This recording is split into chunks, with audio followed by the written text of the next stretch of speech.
સવાલ એ જ છે, વિકાસ કોના માટે અને કયા ભાવે? કારણ કે જમીન પર જે દ્રશ્ય દેખાઈ રહ્યું છે તે માત્ર પ્રોજેક્ટો નહીં પરંતુ ખેડૂતોના ધીરજનો પણ પરીક્ષાનો સમય છે।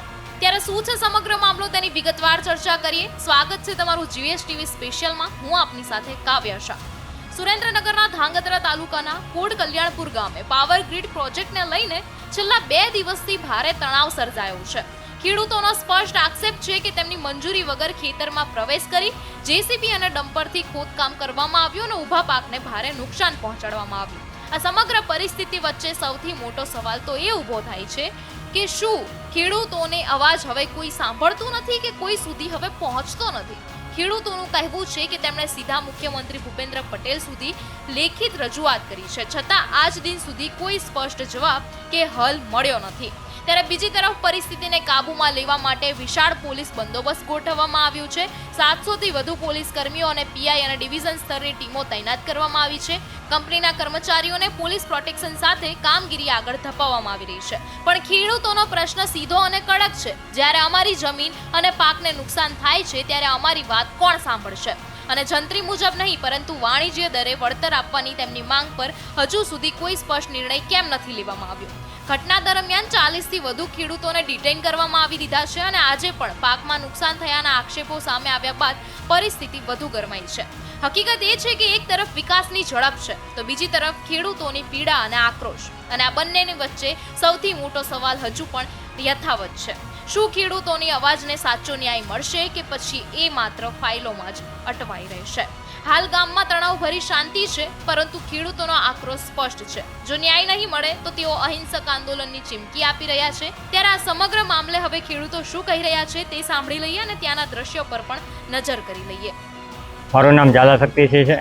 કાલથી પાવર ગ્રીડ કંપનીવાળા કામ કરવા આવ્યા છે। 850 જેટલી પોલીસના કાફલા સાથે કામ કરવા આવ્યા છે। કાલે કોંડ ગામ ખાતે 44 ખેડૂતોને ડિટેન કર્યા હતા અને અમે પાવર ગ્રીડના અધિકારી પાસે કલેક્ટરનો હુકમ માંગ્યો તો એમની પાસે કોઈ હુકમ છે નહીં। પાવર ગ્રીડના અધિકારીઓ એમ કહે છે કે આ જનહિતનું કામ છે। તો અમે પાવર ગ્રીડના અધિકારીને એમ કીધું કે તમે ગુજરાત સરકારને મફત વીજળી આપતા હોય તો અમારે આ 382 રૂપિયા તમે જંત્રી પ્રમાણે ભાવ આપો છો ને, એ પણ અમારા ખેડૂતોને એક પણ ખેડૂતોને આ પૈસા જોતા નથી। તમારે આ દેશના સેવા જ કરવા માટે મફત વીજળી આપી હોય ને સરકારને તો અમારે એક પણ રૂપિયો જોતો નથી। અને નવસારી કલેક્ટર વાણિજ્ય હેતુ પ્રમાણે ચૂકવી શકતા હોય તો સુરેન્દ્રનગર જિલ્લાના કલેક્ટર કેમ વાણિજ્ય હેતુ પ્રમાણે ઓર્ડર કરતા નથી? એટલે અમારી મુખ્ય માંગ એ છે કે સમગ્ર સુરેન્દ્રનગર જિલ્લાને વાણિજ્ય હેતુ પ્રમાણે વળતર ચૂકવવામાં નહીં કે જંત્રી પ્રમાણે। આ જંત્રી પ્રમાણે રહીને 2011ની જંત્રી પ્રમાણે વળતર ચૂકવવામાં આવે છે અને આવનારા સમયની અંદર અમારે રસ્તા આંદોલન કરવું પડે રોકો તો અમે આ ફૂલ તૈયારી છે। પોલીસ તરફથી શું કહેવામાં આવે છે? પોલીસ સ્ટાફથી આજે અમને સવારમાં એવા મેસેજ મળ્યા કે જે ખેડૂતોને વાડીએ ગાય દોવા જવું હોય છે ને તો ગાય દોવાય નથી જવા દેતા। અને અત્યારે અમારે કોંડ ગામે મગફળી વાવણીનો સમય છે પણ ત્યાં વાવણી કરવા નથી જવા દેતા। અને ડીવાયએસપી સાહેબ આજે એક લેડીઝને અને 2 દીકરાને ગાળું આપી છે, પણ અમને એવું લાગે છે કે 1947માં દેશ આઝાદ થયો હતો પણ હજી ખરેખર દેશ આઝાદ નથી થયો। આ રેને ગુલામીમાં જ જીવી છે બધા। મારું નામ ઝાલા અરવિંદસિંહ છે। અત્યારે પાવર ગ્રીડ કંપનીવાળા કાલના અમારે ત્યાં કાલના નહીં, આમ તો 2-3 દિવસ પહેલાં આવ્યા હતા અને કાલે પૂરતા કાફલા સાથે આવી ગયેલ છે। કોઈ પણ ખેડૂતને 1 રૂપિયાનું વળતર કોઈના ખાતામાંથી જમા થયેલ નથી, છતાં પણ ફાઉન્ડેશનની કામગીરી ચાલુ થઈ ગઈ છે, સર્વેનું કામ પતી ગયું છે। કોઈ પણ ખેડૂતની સહમતિ મંજૂરી વગર અને જે તે નોટિસ જ્યારે આપી ત્યારે પણ સહમતિ સાથે વિરોધ વાંધા ખેડૂતોએ સહી કરેલ છે। કેવી રીતે કે ભાઈ અમને કોઈ જાતનું મંજૂર નથી, પણ પરાણે પોલીસ પ્રશાસનની મદદથી ખેડૂત પાસે બળજબરી સર્વે કરાયો છે અને બળજબરીથી કાર્ય કરી રહ્યા છે। તેમજ અમે ગ્રામ પંચાયતમાં ઠરાવ પણ કરેલ છે, તાલુકા મામલતદાર તેમજ જિલ્લા કલેક્ટરને પણ રજૂઆત કરેલ છે અને સીએમ મુખ્યમંત્રી સાહેબ શ્રી ભૂપેન્દ્ર પટેલ સાહેબને પણ આ રજૂઆત કરેલ છે, છતાં પણ કોઈ પણ રજૂઆતને ધ્યાને લીધેલ નથી અને ખેડૂતો માટે પૂરતો અત્યાચાર થઈ રહ્યો છે। અત્યારે મગફળી વાવેતરનો સમય છે, કોઈએ મગફળી વાવી દીધી છે તો પાણી પાવા નથી જઈ શકતું, કોઈને વાવણી કરવા જવું તે નથી જઈ શકતું, કોઈ ઢોરા દોવા નથી જઈ શકતું, ત્યાં કોઈની એન્ટ્રી નથી થતી। અત્યારે સાવ બધું કોર્ડન કરી દીધેલું હતું, જાય છે અને અટકાયત કરી દેવામાં આવે છે। પૂરી જોર ઝૂકની ચાલુ રહી છે, જાણે લાગી રહ્યું છે કે હજી આપણે અંગ્રેજોના શાસનમાં જીવી રહ્યા છીએ। અત્યારે જે વાવેતર જે જગ્યાએ થયેલું છે હા, દાડમ કે એવું કઈ એનો કઈ પૂછા કર્યા વગર ખોદી નાખે કે એવું કઈ? કોઈ પણ જાતની કંઈ પૂછા કરવામાં નથી આવતી. કોઈનું વાવેલું હોય તોય ભલે, કોઈનું ખેડેલું હોય તોય ભલે, ગમે તેની માલિકી હોય એને કહી દેવામાં આવે છે નીકળ ચાલ ફાટ. એવી જ રીતે તોછડી ભાષામાં વર્તન કરવામાં આવે છે કે નીકળ ચાલ નકર અટકાયત કરવામાં આવશે કોના દ્વારા? પોલીસ દ્વારા? પોલીસ દ્વારા. અને પોલીસને ઉપરથી એટલો પાવર છે. હવે એ કોનો પાવર છે એ તો આપણે બધા મીડિયાના માધ્યમથી બધા જાણતા હશો. બરોબર. અમારી એક જ માંગ છે કે યોગ્ય વળતર મળે તો અમારે કોઈ વિરોધ વાંધો નથી કે ભાઈ રાષ્ટ્રહિત માટે જો આ લાઈન નીકળતી હોય તો અમે રાષ્ટ્રહિતમાં સહભાગી થવા માટે તૈયાર છીએ. પણ અમારો મુદ્દો એક જ છે કે યોગ્ય વળતર આપો. અને યોગ્ય વળતર એટલે કે આમાં અમારે ગોળ અને ખોર હરખું ગણવામાં આવે સાહેબ. એકને ગોળ આપવામાં આવે, એકને ખોર આપવામાં આવે. અમે ખેડૂત છીએ, અમારી એ 4 વીઘા જમીન જતી હોય, અમારી 1 વીઘો જતી હોય, 1.5 વીઘો જતી હોય.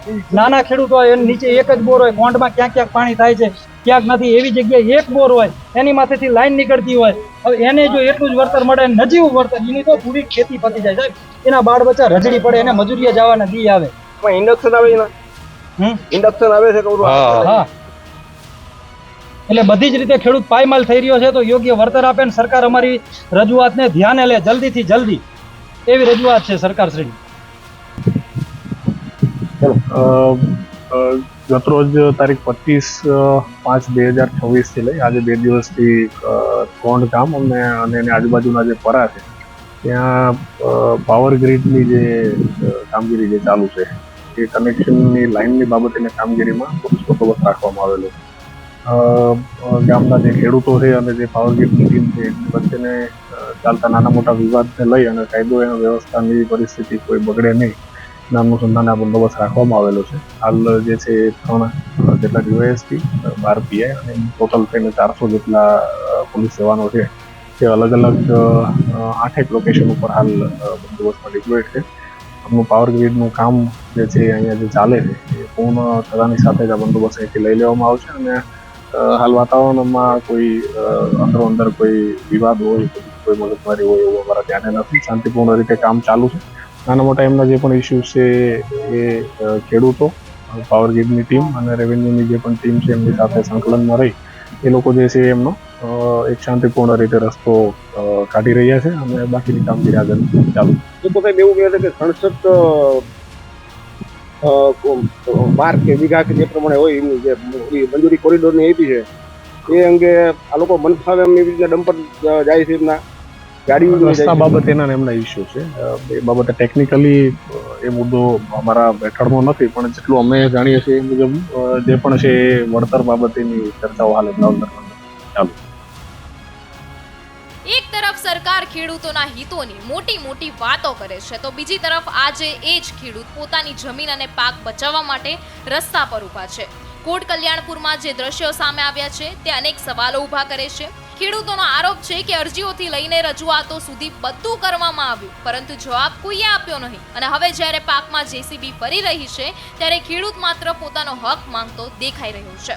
વિકાસ જરૂરી છે પરંતુ જો વિકાસના પૈડા ખેડૂતોની જમીન અને લાગણીઓ કચડીને આગળ વધશે તો આક્રોશ વધવો સ્વાભાવિક છે.